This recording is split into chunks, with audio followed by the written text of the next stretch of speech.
Thank you very much, Emily. I am so excited to be basically back in Sackville with you folks, because I've missed you for many years and I've missed Mount Allison, and I made Halifax my home and I'm closer to the oceans, which is nice. And I've been teaching the class that's called Coastal Change and Adaptation for many years. It started out at Mount Allison, and everything was completely tailored to New Brunswick, with lots of data that fabulous researchers in the environment collected over the years. For example, Mr. Degle. Is Mr. Degle here in the room? I think I saw the vignette popping up. Yeah? Hi. Hi. Nice to meet you. Hi. And also based on the first climate change conference that many of us visited. And it was always a pleasure just to have this collaboration between Mount Allison, EOS Energy, and other community members who were interested in creating the first Climate Change Awareness Week, for example, and what Mike Fox would say, not bridging the town and the gown and bringing people together. And that's luckily something I was able to maintain and continue at the College of Sustainability in Nova Scotia. And so when Amanda and Emily reached out and asked me if I would like to give this presentation, I sent them first off my syllabus for the class, the way I'm teaching it right now. And then they came back basically with a menu. And that menu is the entire class. So they asked me to do the entire class that I'm teaching over an entire term within sort of 60 minutes. It just started really pulling my hair. I thought, holy moly, how do I get that together? So I probably have far too many slides right now, because I also love to talk a lot about things that are not on the slides. So I cannot promise you that we can go through all the slides, but what's most important is I'm not really a chalk and talk person. I keep my my classes in the classroom or online, even. It doesn't matter which form of class I'm teaching these days. I keep it interactive. So I would love to ask you questions in between, but also I do not expect that everybody knows the language. So if you have a question and you either feel that I'm talking German because I have something poorly translated into English, then please reach out and ask and interrupt me by any means. I'm absolutely not offended, but also if you have a general question because you didn't understand a term or anything. I think it's important, because otherwise I feel like I'm talking for an entire hour and I'm losing people because they might not understand really or are able to follow. Okay, so please do that at any time. Let me start sharing.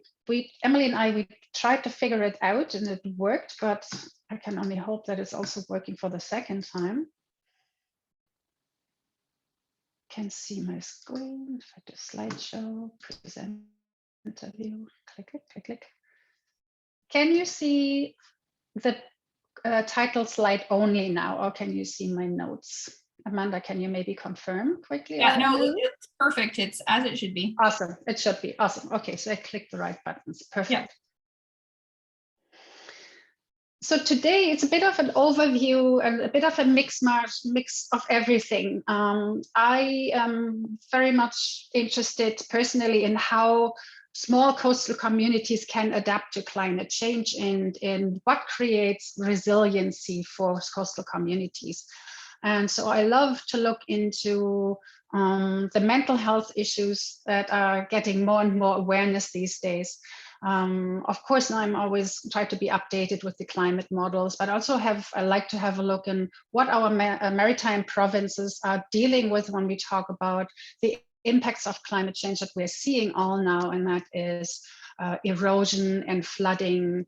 And then what are some of the solutions? So I have a bunch of solutions for you as well, because it's now not all hopeless and doom and gloom.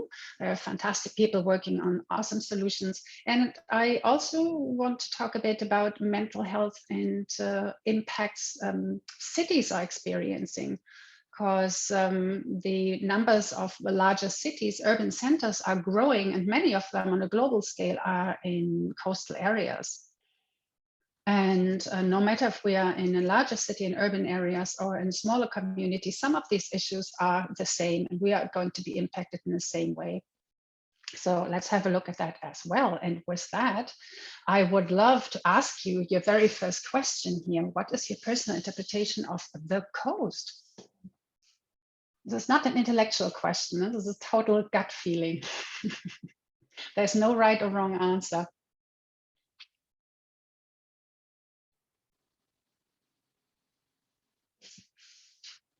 Is there any way for me to see the chat? Probably not, no? So it's Emily or probably who has to manage that and just tell me what you're typing into the chat or what you're telling. So Peter says shoreline, and Amanda said where the land meets the sea. Mm-hmm. Yeah. Excellent. That are two good interpretations of it. And Rail says yeah. a nice place. And Amanda yes, exactly. says my favorite place to visit. Exactly. Mine too. Exactly. So do you know actually why Canada is in the Guinness Book of Records? Anybody here in the space? Any idea? I'm waiting the magic 3 more seconds until maybe we got a few, the longest coastlines. Yes, exactly. Canada's coastline is the world's longest. And that's how you made it in the Guinness Book of Records. And with that, of course, comes a lot of responsibility. You have a West Coast, an East Coast, and well, I actually should say we, because I basically identify myself. I still don't have citizenship, but I'm also saying this is my country. So I'm not saying you here. I'm saying we have the largest coastline in the world with the entire Arctic coastline added to that as well.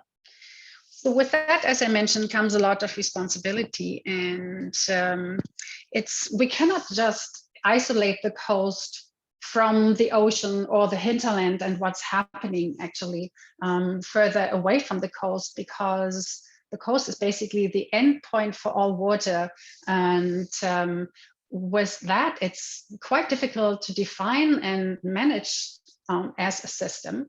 And we have to keep in mind this connectivity to the inland system, and we have to look at the points of pollution, for example, and how this water in the watersheds are collected and how the water is ending up. And as you can see in this infographic here, it's partly filtration into the ground, it's the river system, it includes the rainfall, it includes urban centers, it includes agriculture, and it's effluents of all kinds, different types, that are at the end of the day really ending up not just in the groundwater, but through rivers and streams in our coastal areas. I just need to try and change my view here, because otherwise I can't read my slides. So what do coasts do for us? Apart from the fact that you can take beautiful pictures, that you can hang out on the beach or take long walks, they are delivering really important ecological services to us. And I have another slide for you coming up in a couple of seconds that explains what ecosystem services are and why they are so important. Our coasts do some natural stormwater management for us, and we're talking about stormwater in this lecture as well a little later. They are nurseries for commercial fish and shellfish areas. They provide natural erosion control because we have different substrates and different geological conditions that aid in erosion control. With that, we have, for example, the salt marshes or dunes that are a perfect natural flood protection already. They are also huge basins of carbon sequestrations, and thus really important. And in an indirect way, of course, not for all of us, they are soul nourishing. They are helpful for mental and physical help for recreation. They are a huge revenue for tourism, and lots of countries or coastal communities are dependent on these as an income source. So coasts are doing a lot for us. But we also have to learn to see it as a really beautiful, dynamic, and productive, and as a constantly changing environment that it is, and not just as this abstract piece of water and sand. We have, oops, hang on, it's not moving forward, and I don't know why. Now, okay. We have in our maritime provinces very different geological coastline areas. And for example, we have the rocky shores, we have mudflats, we have coastal barrens, cliff and bluffs, we have eelgrass, we have beaches and dunes, and we have the marshes.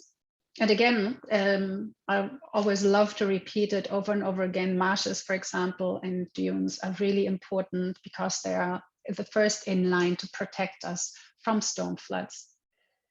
They are also the greatest risks because they are the low-lying areas, and because we humans love to place ourselves right into the way of the water. It's creating these issues and problems, and that are going to be exacerbated and probably accelerated with increasing sea level rise and inclement weather in the future. Ecosystem services, why it's so important? Because it's a service that nature renders for free. We don't have to pay a single penny for benefiting from the oxygen that the plants are creating, especially the plankton in the ocean, for example. We don't have to pay money for the stormwater management that these dunes and these wetlands provide, or that they are nurseries for commercial fish and shellfish areas, and carbon sequestration, and so on. So these are all, and the recreational opportunities, these are all ecosystem services. And personally, I find it really sad that we more and more have to place a monetary value on these ecosystem services in order to understand better, or make other people understand better the value and the necessity and need to maintain these services, and thus put money towards adaptation processes and prevent these services from being degraded or eroded in a literal sense, sadly, also. I just want to throw just a couple of figures at you here, just for context. Canada has almost 7 million coastal inhabitants, and these are just some figures I want you to keep in mind when we talk about sea level rise and the issues that coastal populations are facing in the future. In New Brunswick, you have about 13,000 kilometers of coastline, and you have a 3.8% population growth. And what I just read recently was that that the coast areas are seeing an increase in people that want to move to the coast. That are probably for not just recreation reason, but for retirement reason. Our provinces are growing right now, obviously, because people are flocking towards the maritime because they realize how beautiful our provinces here are. But with that, again, comes this responsibility to put regulations and policy into place in order to prevent further damage of our coastal areas and an appropriate sustainable use of the area. And also 60% of New Brunswick population lives within 50 kilometers of the coast. Now you might think 50 kilometers is really far away, and you might be out of the zone of danger when it comes to sea level rise and flooding, but always remember that lots of these areas might be low elevation already and not just really high above sea level. And when we talk about flooding in the future, it's not just the coastal flooding that happens from the sea, coming from the water from the sea, but we also see more and more inland flooding coming from the river. And I think the St. John's River is a really good example with repeated devastating impacts on the communities along that are repeatedly hammered and losing property, businesses, property values, and so on in the future. So when we say 50 kilometers away from the coast, we definitely have to keep in mind that those are also maybe vulnerable populations, because infrastructure could also be cut off due to flooding and destruction. Loss of land in New Brunswick per year, you are actually in your province losing about 76 centimeters on beaches per year right now, 80 centimeters for dunes, and 33 centimeters for marshes, due to the natural process. And this has nothing to do with construction. This is really increasing rain and storm events and erosion through these storm events and flooding. So now we humans just love to put ourselves, as I said, into the way of the water, to be really close and enjoy every moment with it. We love the coast, we love to live on it, we love to play on it, and we love to make our money from it. And we are spiritually and emotionally connected with it. But lots of us don't understand the complexity or what it does for us. And one of these issues that I came across when I started teaching about this area and looking for solutions and what communities or countries, governments in general are doing, I found it interesting, this is just a little sidestep now, that the language we're using regarding the protection from the elements is extremely military and war terminology. We're talking about war against the elements. We're talking about defense. We're talking about armoring. We are fighting the storms and floods and so on. So we just really try our best to fight the elements and to desperately try and maintain what we have, for good reasons, of course. And as you can see here in the picture, these people in their houses, sitting on their front porches, they're probably experiencing a dramatic decline of their own coastline with erosion. That was probably a very long, beautiful beach once upon a time. So with that, we are already diving straight into the erosion of coastlines. And just as a definition, erosion means just the loosening or dissolving and removal of material. And that includes weathering, its corrosion, its solution, and then also the transportation of the process. So up to now, is there anything you would like to ask me before I continue with erosion? I can't see anything right now. So Emily, if you just say yes or no, or because I don't have any picture, any of your mug shots right now up here on my side, on my screen. There's no questions as of right now. Excellent. Okay, thank you very much, Emily. So with the rising sea level will also increase the wave energy at the coast, and that intensified the rates of change. And these are pictures from, for example, the road to Rustico Island on Prince Edward Island. That will, and these images will just become more and more common in the future. So we may have to decide whether to abandon structures as that or invest in coastal defenses. As you can see, this house in the larger picture above, they were desperately trying to fight the erosion process by establishing a rock wall and a sort of a wooden seawall. Yet water is extremely powerful, and if not planned well, the problem is that the energy of the water is not disappearing, you know, it's dissipating. So it's dissipating to the left or to the right, and it just finds its way. So you will see maybe not frontal at a decline of the structure of the banks, for example, but you will see it at the left and the right. And I think that's something that that's exactly happening here. No? The energy was dissipated and found its own way and just eroded other areas of the coast away. And as you can see, this is just probably a question of time. And it reminds me of the story, this is PI, and it reminds me of the story Adam Fenech, who's teaching on PEI and is a climate researcher, who told the story of an elderly lady who lives, maybe not now, no longer, lived in a house close to the coast. And whenever there was a flood alarm and an evacuation needed, people had to literally physically carry her out of her house because she refused to leave the house. She was so attached to it. And then they returned her, of course, they returned her afterwards, but attachment to the place, it's an issue when we talk later about climate change and mental health issues as well, and repeated impact of events.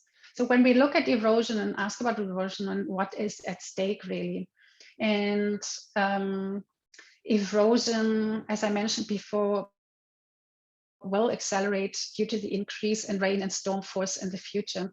And what we, long time ago, what we called is 1 in every 100 years is now predicted to occur every 10 to 20 years. And probably we all have experienced regular storms or even stronger storms just happening every 1 to 2 years now that are also wreaking some havoc on infrastructure or humans. So at stake is, as I mentioned, infrastructure. It's housing, it's the entire tourism sector that can get lost. Countries are seeing beaches being eroded and literally swept away. So the loss of beaches is, of course, contributing to the loss of revenue from tourism. We're losing ecosystems, and with that, all the services I mentioned before. And with that, also the livelihoods. Humans depend on coasts for fishery, for example, not just tourism, for fishery and for other reasons, and goods and services the coastal areas are delivering. And then lastly, but also important, it's culture, it's loss of culture. There are sacred places, burial grounds at stake, for example. I have 2 examples for you coming up later about First Nation groups in New Brunswick. And this is a picture I think I vaguely remembered. I was wondering if Roland Chiasson is actually in tonight in this presentation, because I think this is one of these pictures I got from him many years ago. And it's definitely a New Brunswick picture, I just don't know where. And it shows how quickly overnight or over the years the coastline can be affected, and how it will impact the property, not just the integrity of your property, but also the property value with that. And I know firsthand from people in the St. John's River area that cannot sell their houses because they are living right in the flood zone, and due to repeated flooding, they have insurance issues now, and the property is no longer sellable, really. This example is a sea level rise. Is an article from CBC from 2019. If somebody's interested in it and would like to read more about it, I bring that up later in the part of solutions, because there are several Mi'kmaq communities around New Brunswick PEI that are losing their communities due to erosion. And in this case here, Lennox Island, I'm coming back to that a little later. And another example is the First Nation of Okpiganjik. That is a tragic case because they already started to relocate families and houses over the years since 2010, where they had a very big impact, storm impact on their community. The tragic here is that they have been relocated by the New Brunswick then government in 1807, who declared this as undesirable land, and it's good enough for Indian, and in the swampy terrain we can replace and build a new reservation for the Indians, or they can build it themselves in that area. So now the band is buying additional land. It's, oh, by the way, it's in the Bay of Chaleur in northern New Brunswick, if you ask. So the band is now buying additional land, and the deeper irony here is, of course, not indigenous people have to buy back land that originally belonged to them. What they also have in place is a seawall. The government paid about 10 million 100 meter of seawall, yet that is also only a temporary solution because the seawall would need to be maintained and rebuilt or refitted for sea level rise. So this is an ongoing process for this community. And of course is quite stressful for the community, and especially for First Nation communities, we have to consider that it's a re-traumatization that's happening here of a community. That's an unnecessary bureaucratic processes in place and red tapes and barriers for them to achieve some progress here. So erosion is impacting communities on different levels. That is, in a nutshell, what I wanted to show you here.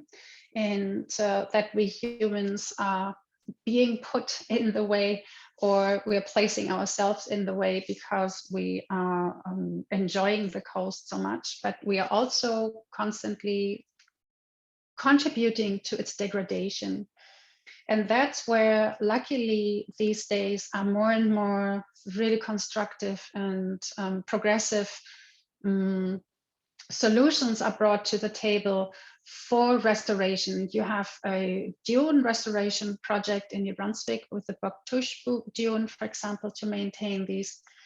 So in the future, it would be smart for communities who want to maintain these dunes as a absolute perfect flood protection by managing the recreational activities that are happening on and behind these dunes, prevent the destruction of dunes to make space for hotels, roads, and other buildings, prevent the extraction of sand for building processes in the community, prevent littering to maintain a healthy ecosystem, and to protect this endangered unique flora and fauna so that we can have that as a protection against storm surges. And what you see here, if you wonder why the dune looks so odd, it's one of the dune restoration projects where they're using geotextile mats placed over areas that are prone to erosion. And these mats are basically capturing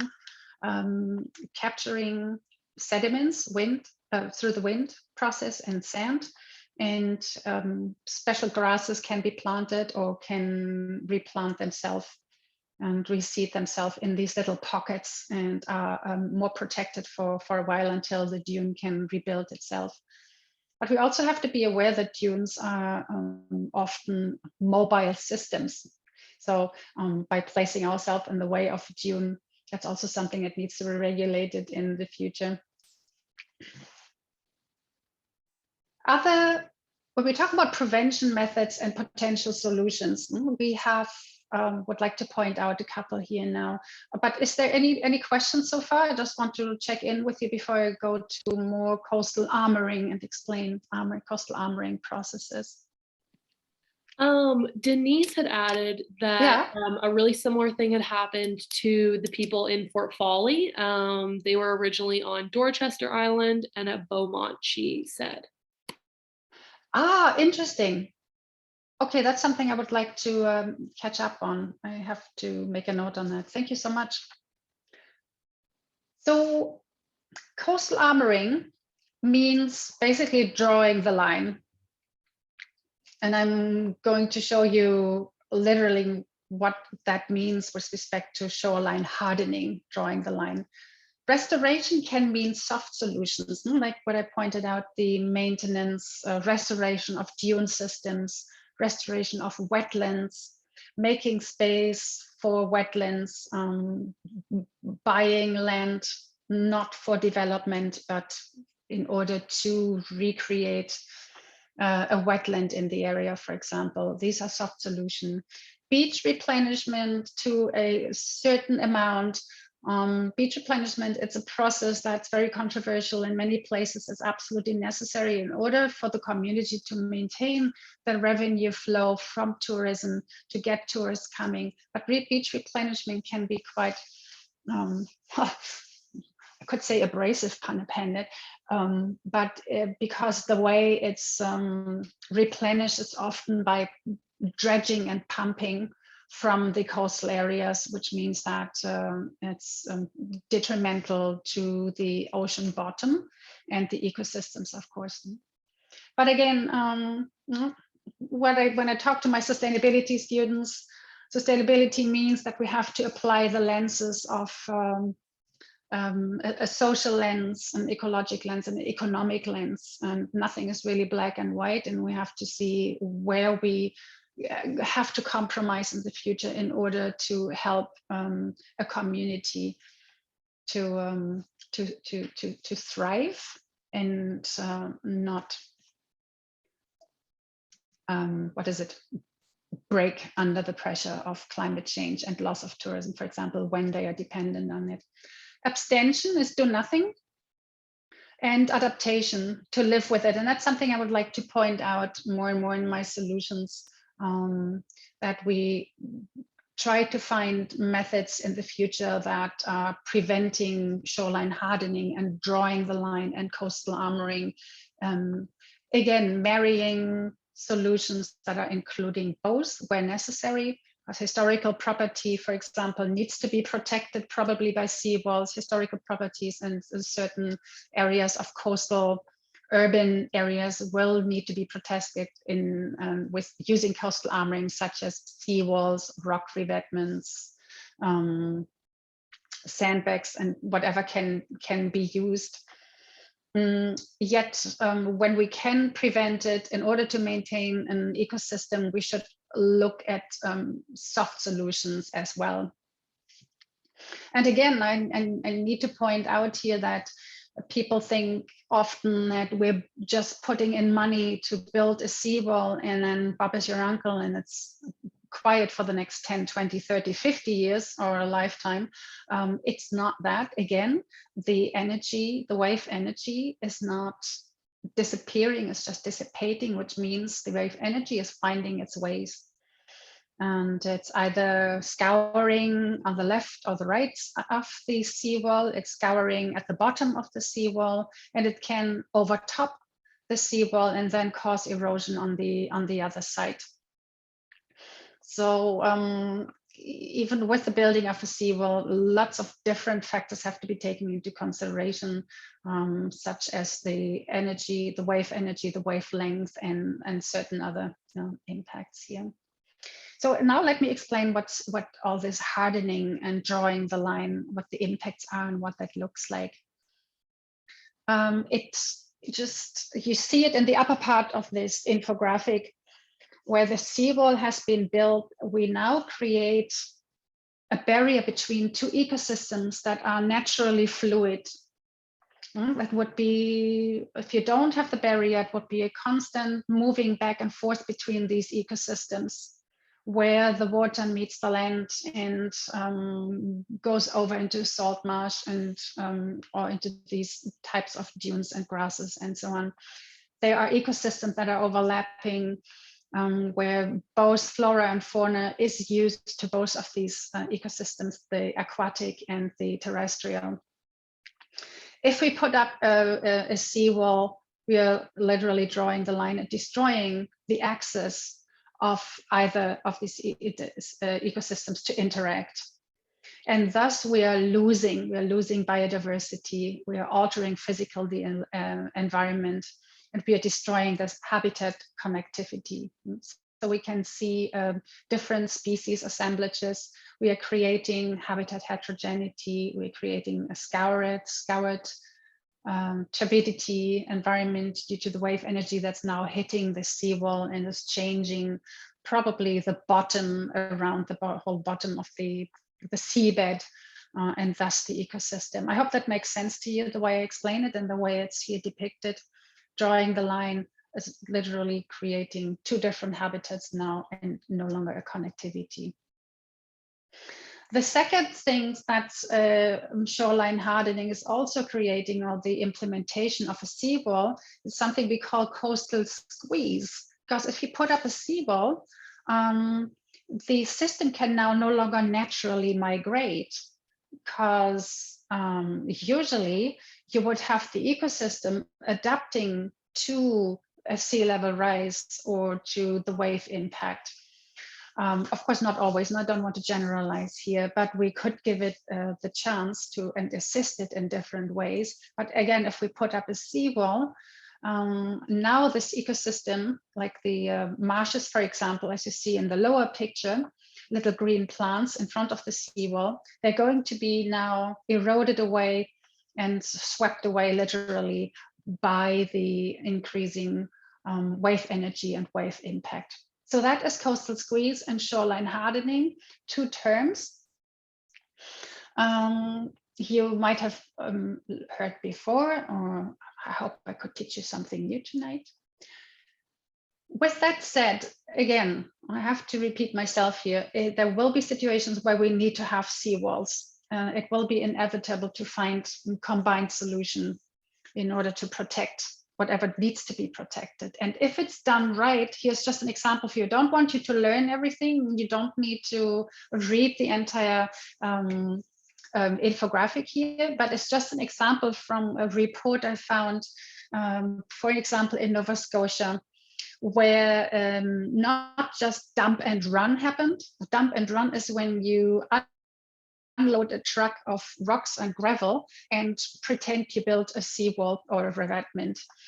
It can be done in a professional way with the help of coastal engineers and coastal geologists, and in a combination of, for example, geotextile mats, and then a combination of strategically planned rocks and gravel, in a way that water cannot necessarily intrude and scour the wall behind, the bank behind, together with vegetation that helps establish roots and prevent further erosion. So these are things that are happening as we speak, and I think it's a fantastic solution, and will hopefully find its way as part of a solution to help with erosion.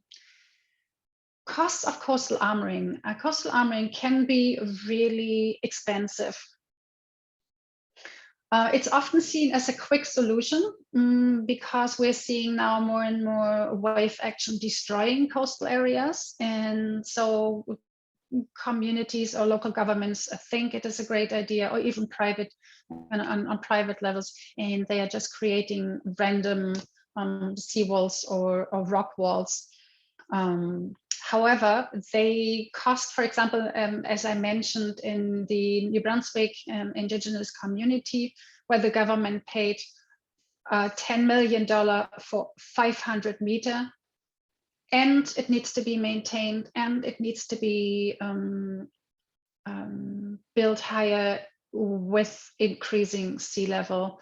In the article I was reading, they pointed out already that it's only a short-term solution, and it needs to be further worked on. The cost for armor stone can be $4 to $8 per ton at transportation, and also depends on where it comes from. Often armor stone comes from New Brunswick because PEI doesn't have a quarry. That means transportation and so on needs to be added, the machinery needs to be added, human work hours and so on. So that can easily become a very heavy cost factor for a local small municipal government.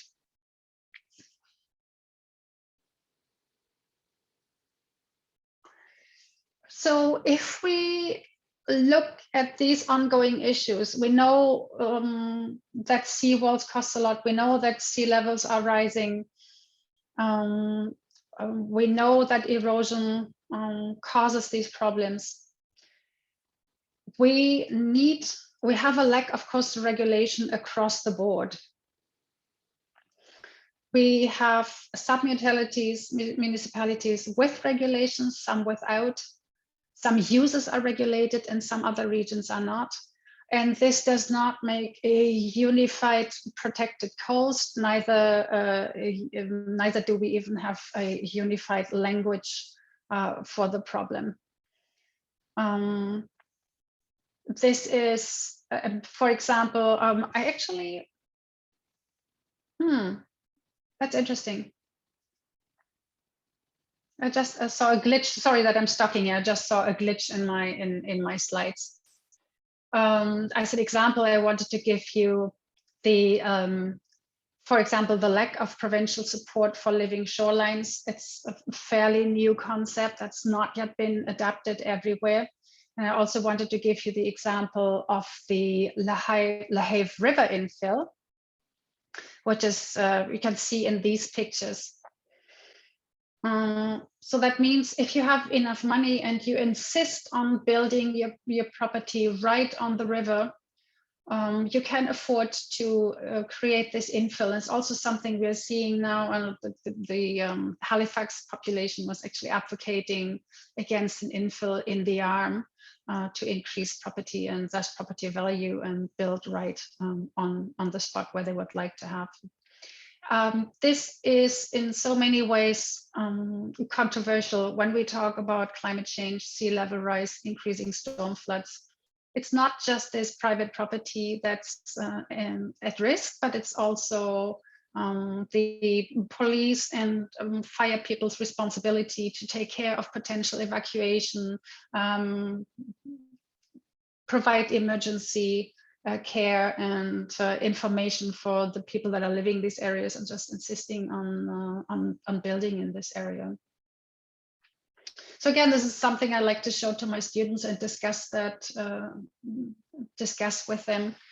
How can we prevent this, or can we support individual decisions in the future? What can we do? How far can we go to restrict people from making individual decisions, and so on and so on. So it always makes for a really lively discussion. But what it also, the problem that we are facing is the inconsistency in definitions. So what is actually the coastal zone? And that's what I asked you at the very first way when we started out, what is in your opinion the coastal zone? It's a concept that's really fluid, and it depends on if you ask an ecologist or if you ask an engineer. So for human planning and policy purposes, we need a more concrete definition and a consistent terminology. I don't even need to read you all these different definitions here. They're just a snapshot of technical reports or from a report from the municipal district of Shelburne, for example, or from the government of New Brunswick. I found that online, where they say the coast is the area above the line of highest tide and is affected by sea spray and occasionally during extreme storm surges. Again, all these examples just so that for planning and policy purposes, we need a more consistent terminology and definitions we need, so that we also can hold people accountable to and work within a framework in the future, hopefully. I would love now to move over to some examples for living shoreline. So I gave you examples of shoreline hardening, drawing the line, problems with the definition of coastal zone, and now I would like to talk a little bit about living shoreline. Is there any questions so far? Can I answer something?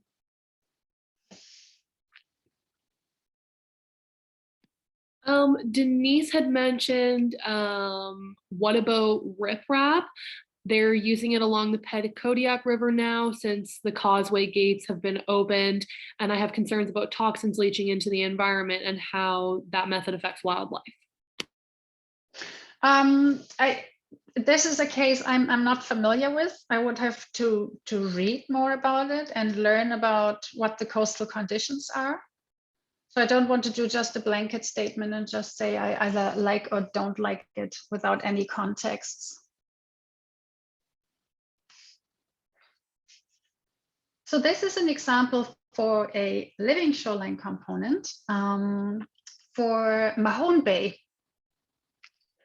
This is a combination of a rock sill and tidal wetland behind it, and then a vegetated bank. And this whole construction is supposed to reduce wave energy and storm surge, and thus reduce the flood risks. It is also filtering the stormwater runoff. I'm going to talk about that a little later when we talk about urban issues. It's going to stabilize the shoreline and thus minimize erosion in the future. And it is maintaining through the openings, you can see, maintaining connection between land and water ecosystems.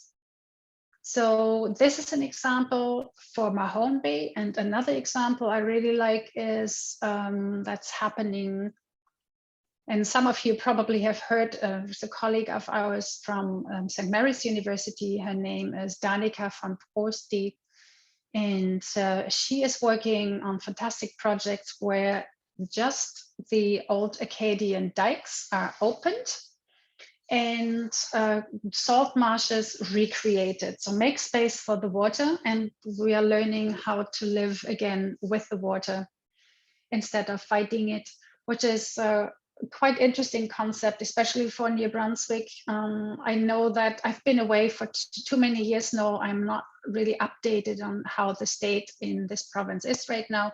When I left, I remember we had the conversation with people concerned with the well-being, so to say, of the dikes and the lands behind it.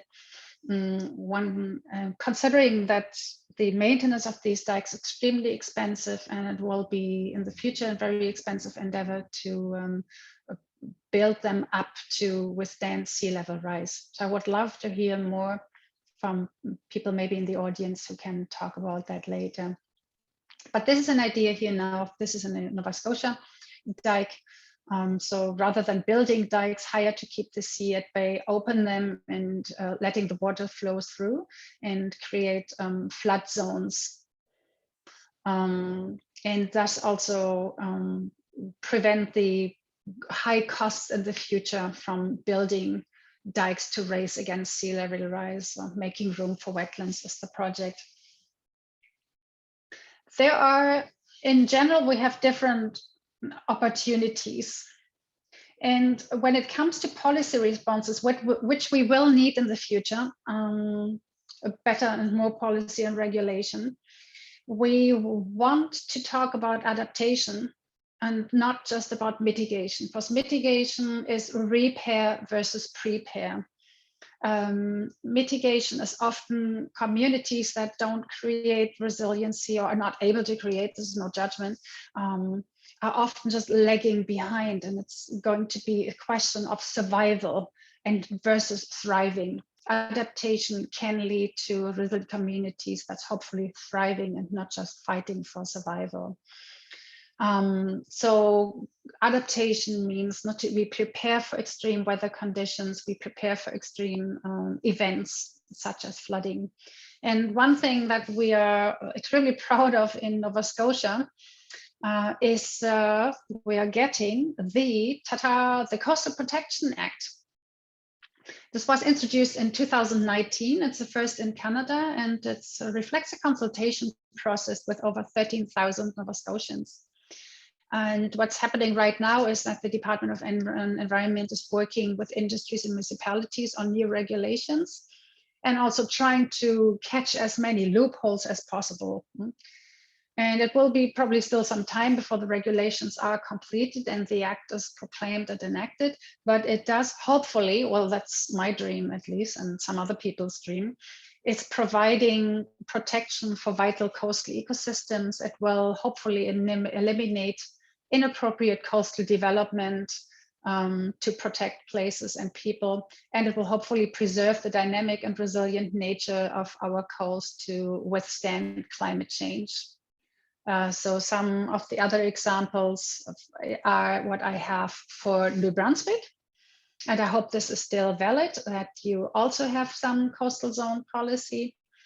You have, for example, included that no development in the highest high tide mark, highest high water level, 30-meter inland, is allowed. Some reservations, we have a zoning basically that's happening. And then 30-meter inland landward environmental assessment is needed.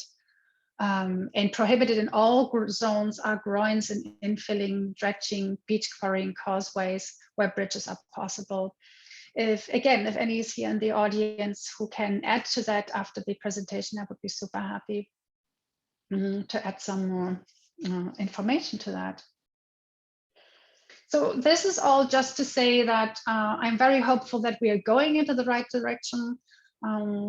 Creation of flood maps, obviously, is one of these really great visualizations that helps decision makers, but also communities to make decisions and use them as a tool to come up with their own strategies. I'm sure that in the future we will find models that are including top-down regulation through policies and regulations, but also then bottom-up activities, actions, advocacy from the coastal communities themselves. So I'm hopeful that we can protect our coasts better in the future. And I'm sure that organizations such as the Ecology Action Center in Nova Scotia and EOS Energy in Sackville are just leading NGOs, for example, in these cases. So with that, I would like to make a complete change and switch now to climate change in our cities and why it's so important to include in everything we are talking about and we are learning, including our urban centers. Before I jump onto that, is there anything I can answer? Any questions or comments? Marilyn mentioned that the federal government wants to spend a lot of money on building dikes in the Tantramar Marsh instead of letting the marsh be a marsh. Okay, that's the state right now. I would love to discuss that more later and get some more questions. I think. Thank you, Marilyn, for that. Okay, let's talk about climate change and our cities.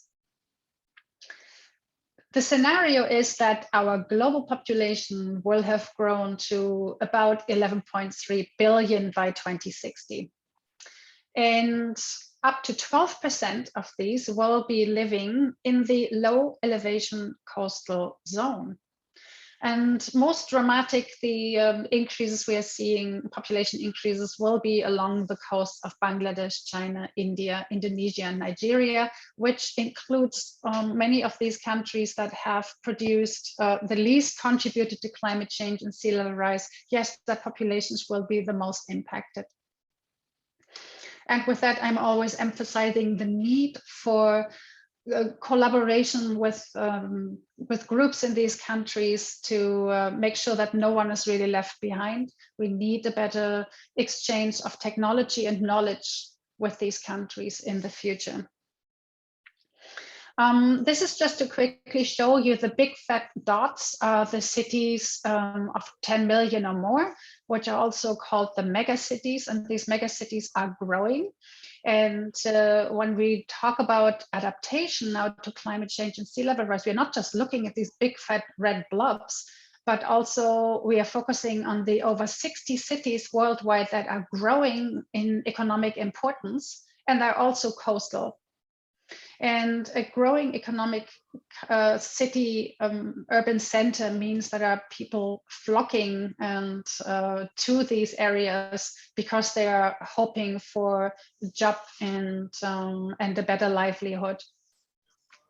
And to keep track with this growth, we just have to take several factors into consideration.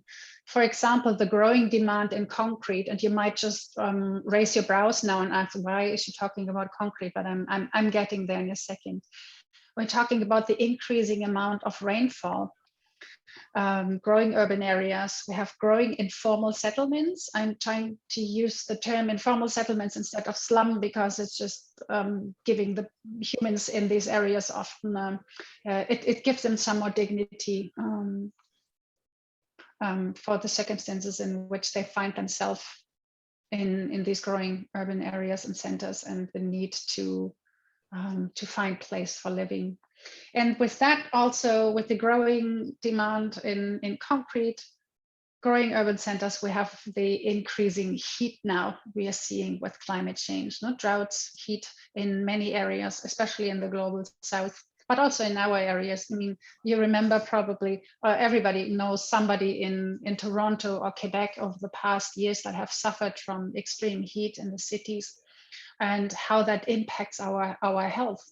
So in short, this is called the urban heat island effect, that we're seeing in a dramatic increase in heat reflection over downtown areas or commercial areas that are basically completely covered in concrete roads and houses and have very few green spaces. And then, as you can see in this graphic, that the temperatures are going down with the increase in green space, actually. So that means that the incorporation of green space and the wise use of concrete in the future in growing urban centers is something that will be very important. So what does it have to do now with flooding and oh, I hear something in the background. Is there a question or something? No. Okay. I thought I heard somebody talking in the background. Sorry. Okay. So what does it now have to do with water and flooding? Well, very simple. The question is rain now really becoming our enemy? Because we are seeing this increase in erratic weather patterns and flash flooding happening. But what happens if a flash flood and flash rain is hitting an urban center that's completely covered in concrete? Walls and streets and sidewalks and bike lanes and so on, everything is concrete. Well, then we have a problem with the stormwater. That's the problem with these impervious surfaces, that rainwater finds its way into our houses, or it causes problems with flooding infrastructure, such as streets, for example. And our cities often have an aged and insufficient drainage systems, which is not well maintained or is not kept up to the need of these increased rainfall patterns and what that we are seeing already. And just urban areas are often just not prepared to cope with these flash floods. And as you remember, this one of my first infographics is everything that's flowing, that comes from the sky or from streams and rivers, is going into the coastal areas. And this is exactly happening with stormwater. And the runoff can be extremely polluted when it comes from urban centers. It is taking with it pet waste, fertilizers from lawns or golf courses. It's picking up motor oil, it's picking up detergents, it's chemicals and litter. And if not well maintained and managed, stormwater runoff is going straight into our waterways and into coastal system, and it's impacting the ecology of the system. And again, always think further of livelihoods and fisheries. That's maybe not happening because of the species deterioration and so on and so on. So livelihoods are threatened. There are so many different ways. Weather and climate in the future is creating vulnerabilities. That it's quite interesting actually once you make these connections of these really fuzzy problems. So in a nutshell, we are facing flooded streets and basements. We have polluted beaches. We are dealing with degraded urban streams.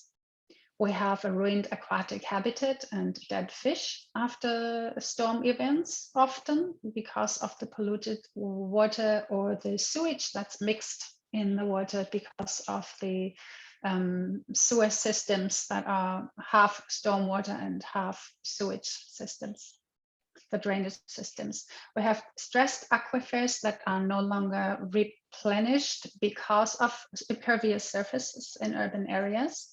We have thus a lack of groundwater and freshwater availability. And we have an expensive drainage infrastructure that demands constant and increasingly costly maintenance. So the way we're dealing with stormwater runoff in the future is right now, we have to find just sustainable long-term options that are financially and environmentally sustainable as well. And we can actually going from stormwater to rainwater city. This is a fantastic idea from a handbook. It's called Peeling Back the Pavement. It's a blueprint for reinventing rainwater management in Canada's communities by Suzanne Porter-Bob. If you're interested, I have the link here in the slides, and I'm sure that Emily will be happy to provide you with details of or resources of anything you would like to catch up with after my presentation here. So peeling back the pavement, and I've seen that even here happening in Dartmouth, where I live, in Nova Scotia, Dartmouth, where we just make space again for the small streams and waterways that were covered over for decades due to urban development. So giving water space in our cities and creating basically flood and stormwater pools where the water can collect instead of going into our basements or causing the problems I just mentioned. Another idea is green roofs. There are several places that now start to demand new construction needs to implement a green roof, for example. So growth in urban areas is not necessarily a threat. We can really see it as an opportunity. We see an increase in community gardens that's happening on rooftops. We see more and more green space and area happening on rooftops that is absorbing the stormwater. So how can we make our city function more like a fair forest is a really good question and challenge for the future. How can we replace old infrastructure? And how can we look for opportunities to integrate green infrastructure to prevent the heat island effect? The more green we have in cities, the less heat this concrete is able to reflect. And of course, green space, again, is also a carbon sink. It provides oxygen, has many positive effects. And to prevent air pollution as well, and the pollution that the stormwater runoff brings with it. So we don't have to see it as a threat. We can also see a challenge as an opportunity, for planners, for designers, for engineers, ecologists, community members to come together and plan. It's very interdisciplinary, it's creative, and it requires lots of outside the box thinking. This is a picture I took in Vancouver just before COVID started. And this is an example for rain gardens, trenches, and swales.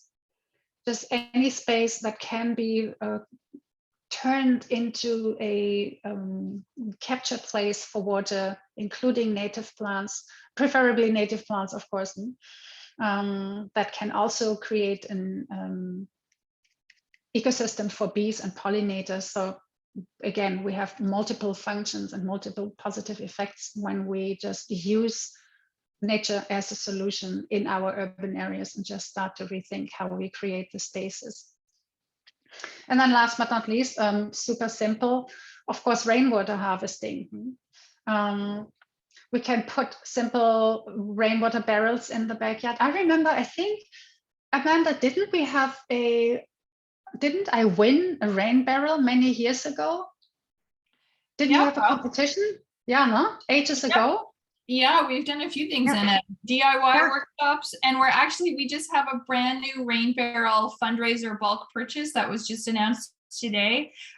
So if you guys get our newsletter, and we'll be posting on social media and stuff, Emily's going to do a whole blitz. But so we're going to be selling some more rain barrels. That's fantastic. Oh, yeah. This is awesome. Yeah, because that was one of these moments where I just laughed because I never ever win anything in my life, but then I win a rain barrel, but I was living in an apartment building. So it's like, okay. And so I donated it for some good purposes. Also, simple, the collection of rainwater can help offset the amount of municipally treated water. You can use it in your home. You can use it to flush toilets. It's more and more used in buildings. I'm happy to see also in Halifax, or cisterns. You're helping to reduce your water bill. You reduce the impact on local stormwater infrastructure and on combined sewer systems. Of course, when I say you, you're not now the largest urban center, so it might be a little bit different. Of course, when I talk from between Sackville and the larger Toronto inner city center, no? But you know what I mean. You get my drift. Especially it can be used for landscape irrigation, of course, because we're seeing more and more water bans happening in cities. And you might remember that Cape Town was very close to a disaster a couple of years ago, running completely out of water. So different ways where we could assist in the process of helping the impacts of stormwater. With that, so with all the impacts of all these negative things that are happening with us and in our environment, I would like to move over now to climate change and mental health issues. Is there a question before I do so?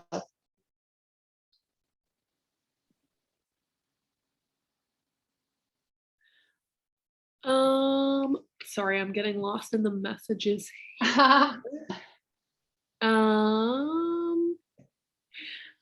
Shoot, where'd it go? I had it for a second. Shelley and Dave Bailey mentioned a few slides ago, when focusing on building seawalls, instead of focusing on building seawalls, would a man-made offshore reef help reduce the power of a wave surge? That is an additional structure I didn't even mention. Thank you very much for bringing it up. Yes, there are lots of places that are creating artificial reefs to help with the wave energy. Again, you need to be very knowledgeable. You need some oceanographers to help you to determine whether it's feasible for the area. So it depends on the structure of the sea, of the bottom of the sea, of the wave energy that needs to be captured, broken in a way.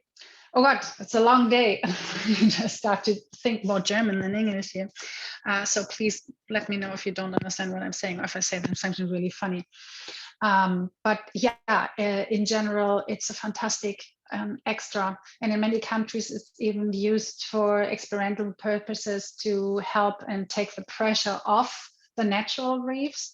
And let them recover and let people dive and snorkel in artificial reef areas to see how reefs are naturally growing and recreating ecosystems and slowly rebuild a new ecosystem. So it's quite interesting. There's lots of cool stuff happening about artificial reefs as well. Yeah, definitely. Is there any other question, Emily, or do you want me to continue? No more questions. There was a lot of positive response to the green roof. Yeah. I'm not sure if you did know, but Amanda also mentioned we had a project putting a green roof on the Student Union building at Mount A and the town hall last year. Oh, fantastic. Yeah. Yeah. So with my students, I need to explain, because they're just basically looking at me and say, Georgia, why don't we go around and just create green roofs everywhere and put community gardens on top of it, and also help with food insecurity? And of course, it's quite an engineering feat and endeavor. It requires lots of different steps of materials, different special materials, and of course it need to be static sound. So there's not, just saying in a nutshell, you cannot just take any flat roof on a house that has been built either 30 or 150 years ago and just say, plop, we're putting a green roof on top of it, sadly. But that's why I embrace and I'm very happy about the decision that's made in certain places. I forgot which one that was, that are now mandating a green roof in every new construction coming up in the urban spaces. I think it's a great idea. Okay, so let's talk about climate change and mental health a bit. So by now, there's just a growing body of research and papers showing that there's a really strong link between natural disasters and mental disorders. And climate change will impact our physical health. by, for example, degradation of water, air quality, and so on, but also, of course, connected to that, our mental health. And climate change will have its greatest impact on groups of most vulnerable populations who will have, therefore, the highest likelihood of developing more trauma, more mental health issues. If you add to that forced migration, which is going to be a very interesting topic in the future with climate migration, and that will add layers to already existing trauma, because many of newcomers and also children especially are not able to understand what change entails and what's really happening with them. And so it's important not to look at the social justice aspect of climate change and to make sure that no one is left behind, and that we include newcomers in certain information decision-making processes to understand what they are going through, but also to make sure that we understand that they get the knowledge they need to feel part of a community that is preparing for impacts. So understanding and comprehending climate change is super difficult because it's fuzzy, it's subjective, it's about feelings, it's about emotion, and it's about hazards that are experienced differently in different areas. It depends on the cultural backgrounds, on the education, on the population, and on the season itself. It's a vastly unknown area and with lots of uncertainties. It's very difficult to rationalize. It's a collective phenomenon. It cannot be solved by individual. And with that, I also mean it's out of control of an individual. And that makes it so especially problematic because it's something that's completely out of our hand. We just can't do anything. We have not necessarily relinquished, but we have to live with this uncertainty. And as you all know, this uncertainty is often creating a lot of anger and frustration and impacts certain election processes or belief in science or trust in scientists, because scientists are always blamed to say something different every time, or crying wolves and so on and so on. So there's a lot of anger and frustration associated with that, with these not knowing and these uncertainties. There's this reliance on science and expert judgment and politicians to act. And then, of course, the influence of mass media, it's something we can just talk about for hours, and how they either manipulate us or want to create false information or want to shift our mindset depending on who is the running party or who's the government right now. So what are some of your emotional reactions to the awareness of climate change? I would love to know. Just random, there's no right or wrong.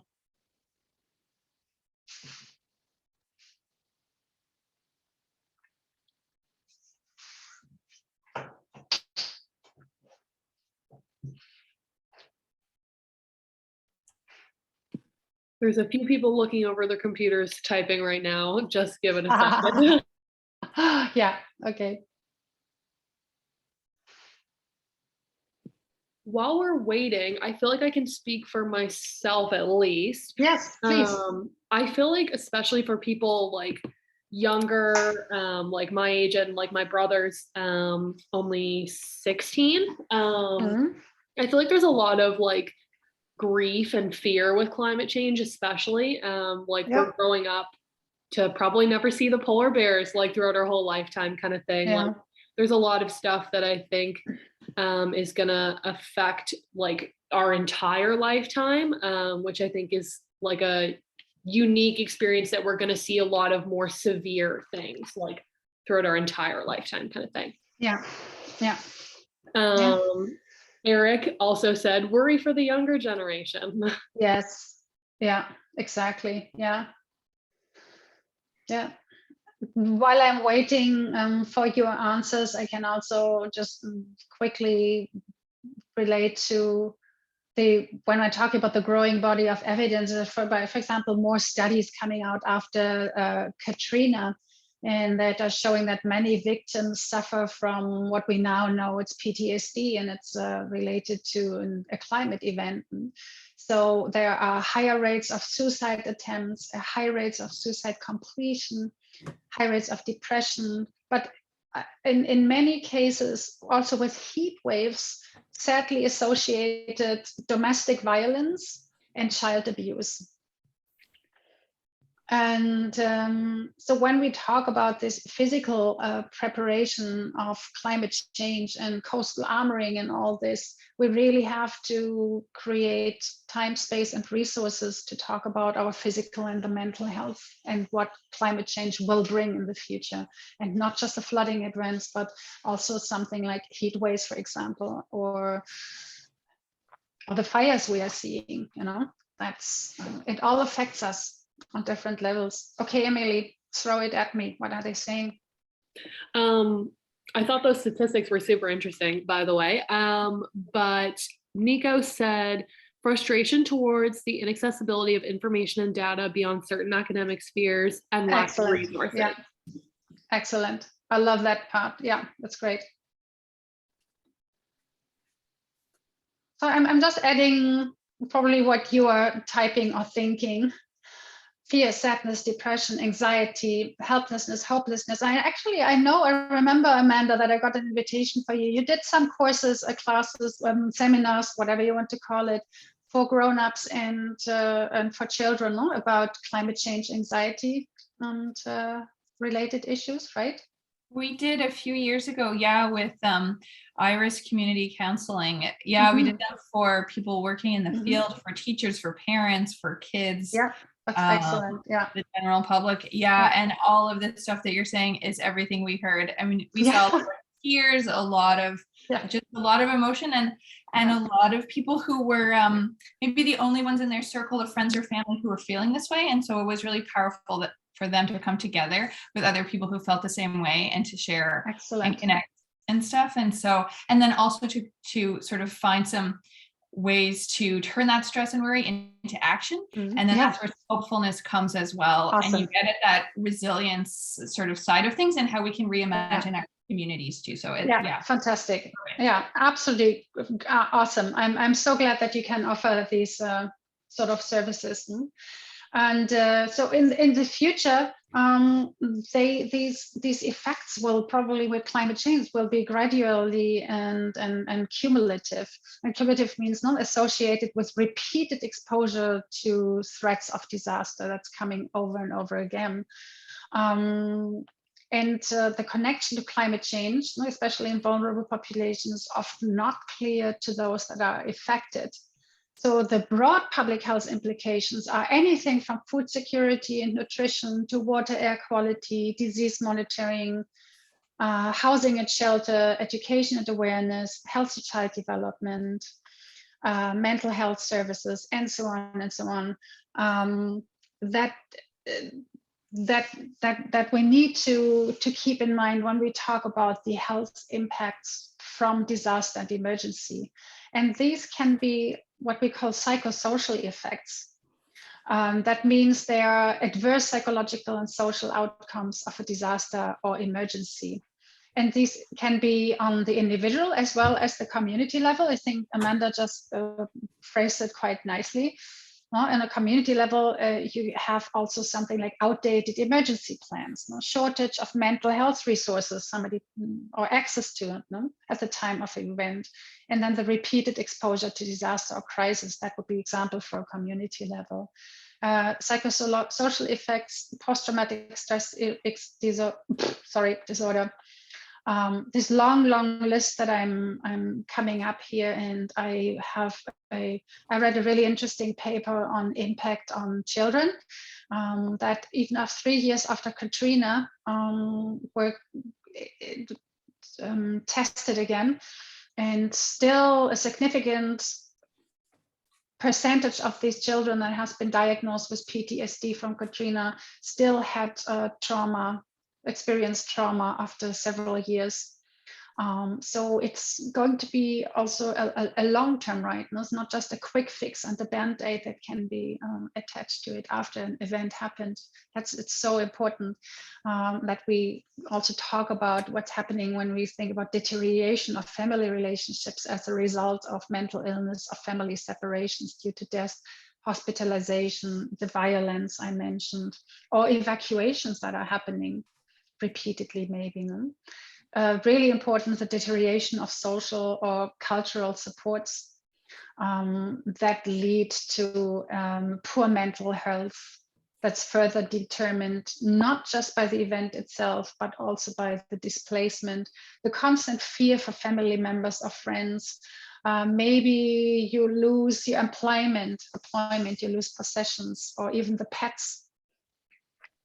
It's creating an insecure housing situation and an insecure food situation. And again, what we heard is lack of access to support services and resources that can be frustrating.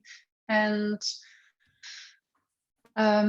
certain populations will not even know how to access these services and resources, like children, elderly, or newcomers. Fractured social networks and community connections, it's something that we definitely need to work against in order to help with not increasing a vulnerable situation for people. And then perceived competition for resources. I mean, COVID was the best example. You remember the first wave when the shelves were empty, no toilet paper, no food. And it broke my heart because here in Halifax, we had elderly that went into the superstore at 8 o'clock in the morning in order to avoid the big waves of people coming in. And they stood in front of empty shelves and they could not do anything. They had no opportunity to reach out or branch out to other food sources. And they were literally left behind and cut off. So competition for resources can discriminate and create even more stress. But there's also something like psychological first aid. And that can be what EOS is doing, advocate in your community for an understanding of local exposure to climate change, threats and implications, promote the benefits of climate action, get together and advocate for a sort of getting a sense of control and that you can contribute to something, that what you're doing has a personal meaning, that you find positive coping mechanism. That's really important, you and your loved ones and the one in your environment. Sharing knowledge of existing support systems through schools, churches, community groups, etc. Creating safety zones or the feeling of safety for those that are stressed out or don't know how to deal with the situation. Calm and comfort, connectedness, self-empowerment, hope. These are just some random things here I'm throwing at you. And then of course, inform yourself about available resources before a disaster hits. And again, what else can we do to increase community resilience? Everything you're doing in SEC will probably already. So this is a bit of a repeat for us. The use of scientific data that needs to be broken down and knowledge translated into an understandable language for everybody, such as flood risks, mapping, for example, or infographics that everybody can understand. Screen population for psychosocial impacts to understand what's going on. A needs assessment. How can we prioritize these needs? How can we provide immediate assistance? Are the resources available? Identify high-risk population, and we need to also include first responders into these processes in the event of a disaster so that we have mechanisms or resources in place. So we're coming towards the end. So we are now at a stage where we talked about some of the solutions, and they include protection, which is the hard versus the soft to protect coastal developments, how we can accommodate through policy, top down as well as bottom up. And then lastly, retreat. Establishing building setback codes, but also then come to the relocation. Relocation, I have only examples in my class from communities in Alaska or the northern communities in, sorry, I'm just blanking, I forgot the place. Up in Nunavut, there's some communities experiencing erosion and loss of community place, and they need to relocate. And of course, we are all looking at how it's done and see where that's going in the future. Some of the barriers to retreat, of course, there are a lot of barriers to retreat, but some of them just very superficially scratching the surface here when we talk about financially, logistic. But one is really important to me, and I try to install that into my students, that it's a cultural barrier. For the First Nation communities, for example, who were historically forced from their homeland, face renewed trauma and need to rebuild places. They had an attachment of place is something really important to keep in mind. The perception of displacing people from their homes. And another barrier to relocation is also the risk perception. People think they have this Levy Effect. What's called Levy Effect is we have a seawall, ergo we are completely safe behind it and we don't need anything else. And we can stay where we are. So purportedly safe. And then again, place attachment and the identity we are forming in the area we are living or growing up, and our ancestors grew up, our families, our properties, our heart, our soul are in this place. So relocation is just saying, yeah, we go now and disappear 50 kilometers, 100 kilometers further inland is not as easy to do, really. Really important, what I just want to say with this slide here, approaches to manage retreat. We talked about a couple of top-down mechanisms, the legal frameworks. For me, it's very important that we are following examples from community-based capacity building, adaptive capacity, the ability to cope with disturbance and improve the condition for change. So that can be done together when humans come together in a community and help from building from the bottom up the resilience. An example here is Lennox Island. It's a PEI community in Malpeque Bay. The First Nation is part of the greater Mi'kmaq community, and they are anticipated to be one of the first Canadian communities requiring relocation due to climate change.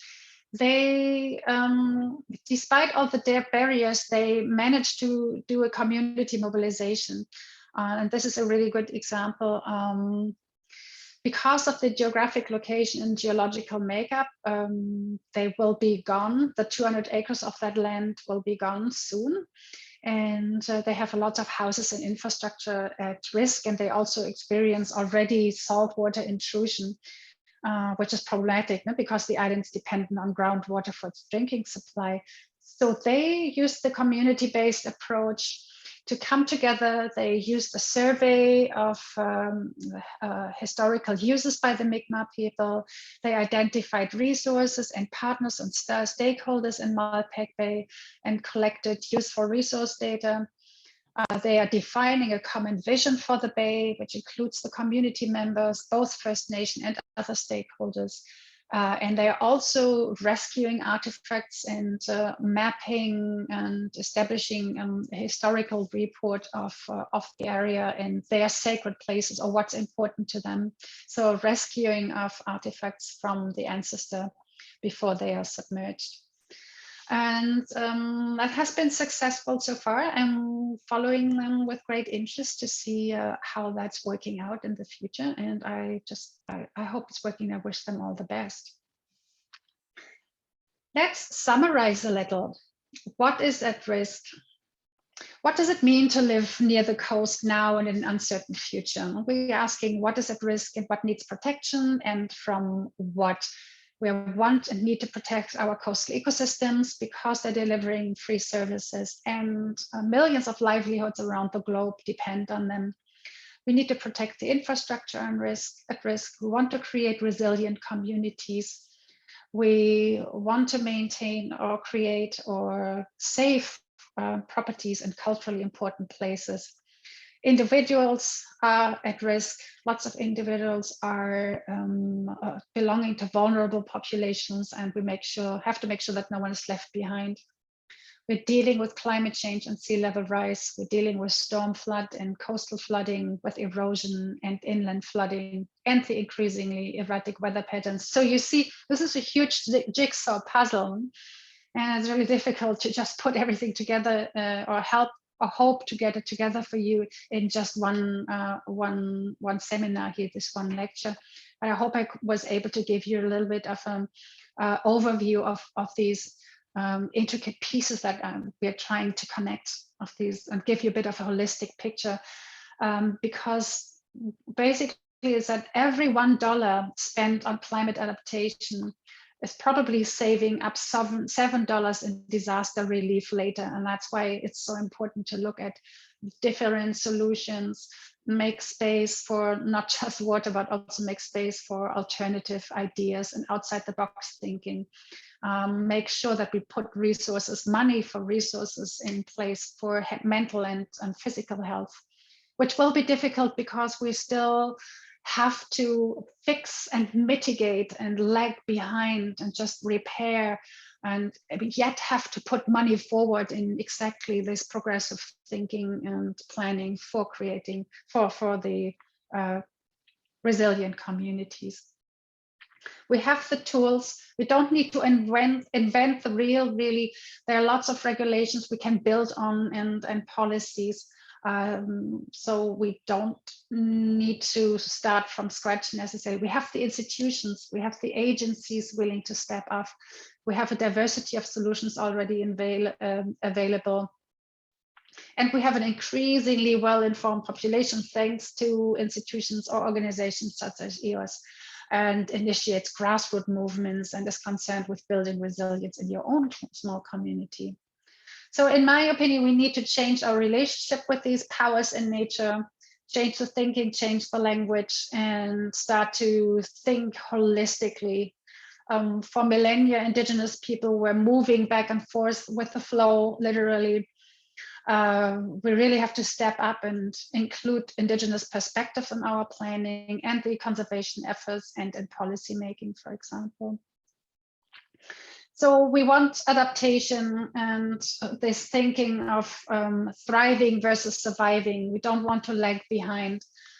We don't want to increase vulnerabilities, and we want to diversify livelihoods. We want to create opportunities, and there are so many opportunities that are rising from these challenges. That's why I'm extremely optimistic. I'm anyways a glass half full person. So there is so much we can do, and everything sounds a little bit doom and gloom, but I'm very optimistic that we can create a positive future for our children, for ourselves. So what you can do is probably what EOS is listing on their website, Left, Right, Center, and other organizations.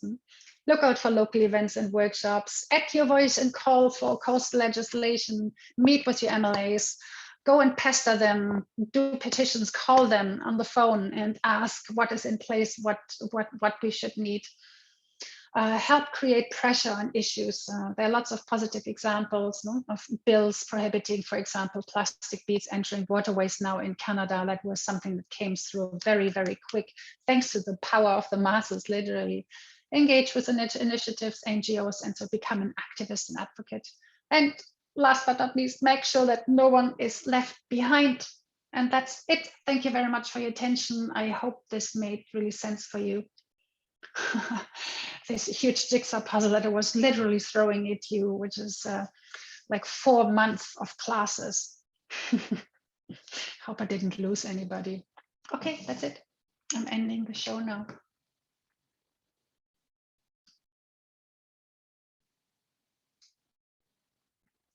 Ending sharing. Stop share. Hang on. Stop share. Here we go. Okay, here we are.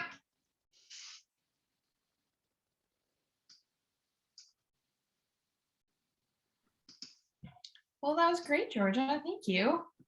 It was really long. know that you covered so much stuff. Oh my gosh. I know that when Emily came across you online, which was completely on her own, so I thought that was so great that she found you, and then she wanted to know everything. Yeah. I was stunned when I got this email saying, yeah, we want this and this and this and this. Okay, that's why. So can I answer any question?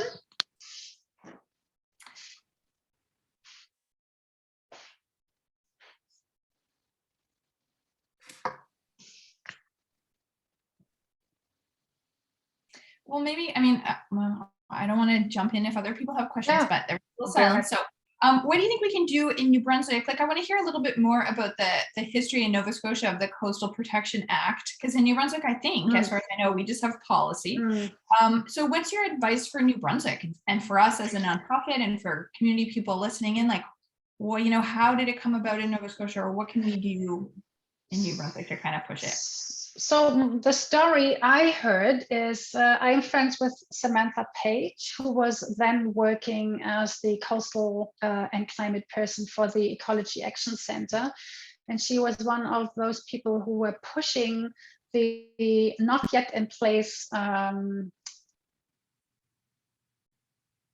which government was it? I'm having a total blank right now. I think I need a glass of wine. I should have started with a glass of wine before. But better.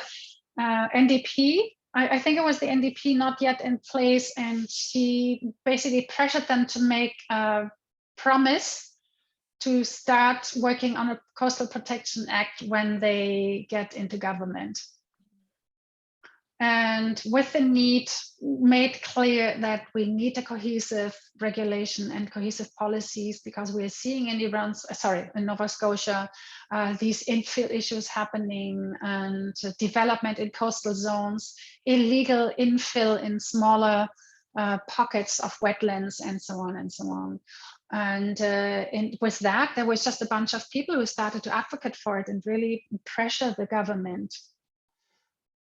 I would probably say, please become a bully and kick some ashes.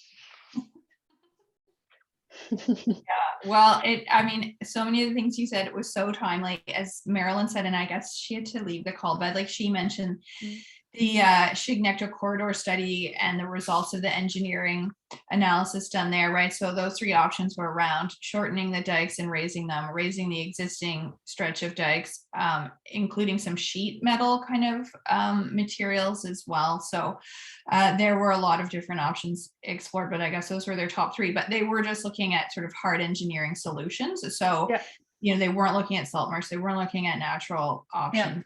So anyway, I know a lot of us are kind of wondering what the next step is there, and if they really are going to ignore salt marsh and stuff like that.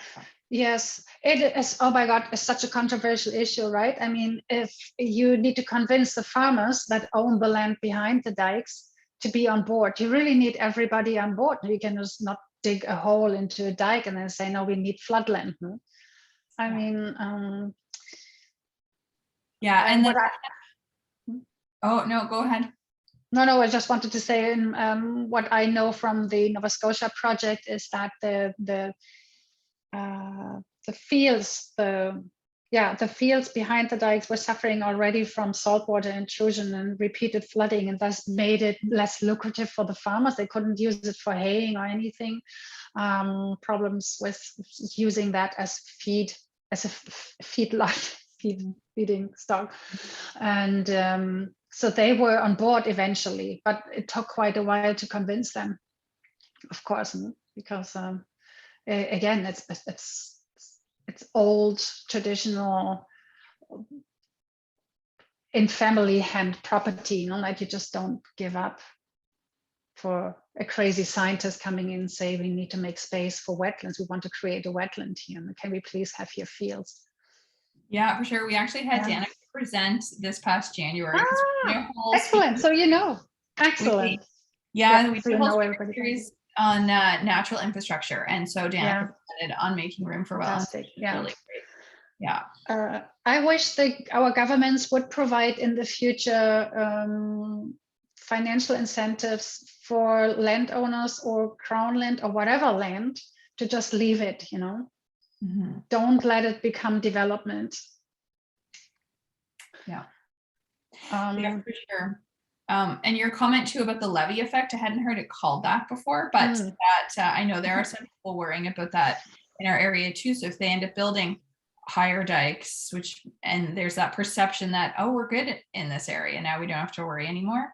But we know that's not true. Yeah. So that's stressful. For Yeah. And the thing is, once you're looking into that, is you cannot unsee it. So wherever I travel in Europe or wherever, I see old seawalls that are now crumbling, falling apart, or they are just really suffering from the scour effect. They're partly done with rebar. The rebar is rusting because of impact and then breaking. Thaw cycles are not helpful either for these structures. So it's so expensive, yet we will need it in the future. We will need to put lots of money aside to create safety zones for historical seaport properties, port structures, towns, infrastructure, and so on. So Yeah. I just hope that we will have a healthy combination and not just a blank decision made by a council, you know, of 10 that decide, no, we put $10 million now into that instead of considering. So political decisions versus community decisions. Yeah, for sure. Any questions from anyone else?